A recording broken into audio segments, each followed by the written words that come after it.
Welcome to the 24th part of our interview series. Stephen, you've mentioned an interest in fractal antennas and their potential to behave directionally. Can you explain how fractal antennas can be designed for directional behavior and the types of fractal antennas that can achieve this? Sure, Joanna. While fractal antennas are generally non-directional in their basic forms, they can be designed to exhibit directional behavior by incorporating additional elements that manipulate the radiation pattern. This can be achieved through the use of parasitic elements, split-ring resonators, or directors and reflectors. Ruth and Brian can elaborate on these types of directional fractal antennas. Ruth and Brian, can you break down the types of fractal antennas that can achieve directional behavior? Absolutely. Here are the primary types of directional fractal antennas. Spiral fractal antennas.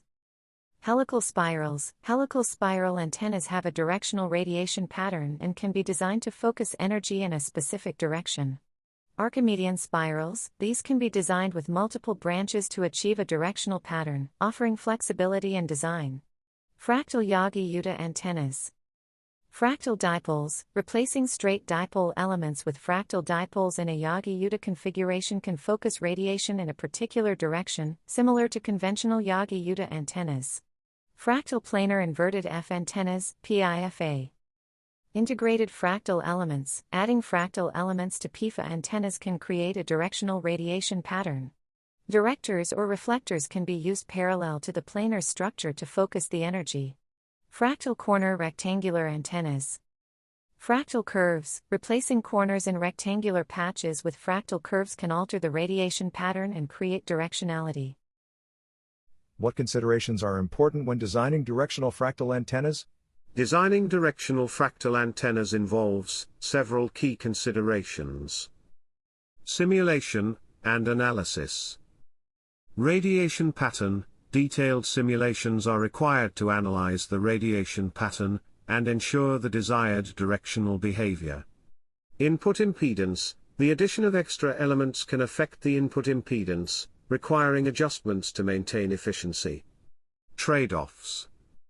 Size versus directivity. There is often a trade-off between the size of the antenna and its directivity. Smaller designs may have limited directionality compared to larger, more complex configurations. Complexity. Adding directional elements increases the complexity of the design, which must be balanced with practical considerations for construction and deployment. To further understand the directional capabilities of fractal antennas, we consulted an expert in antenna design and electromagnetic engineering. Ruth, can you summarize the expert's insights? Stephen's exploration of directional fractal antennas is insightful. By incorporating elements like directors, reflectors, and split-ring resonators, fractal antennas can indeed exhibit directional behavior.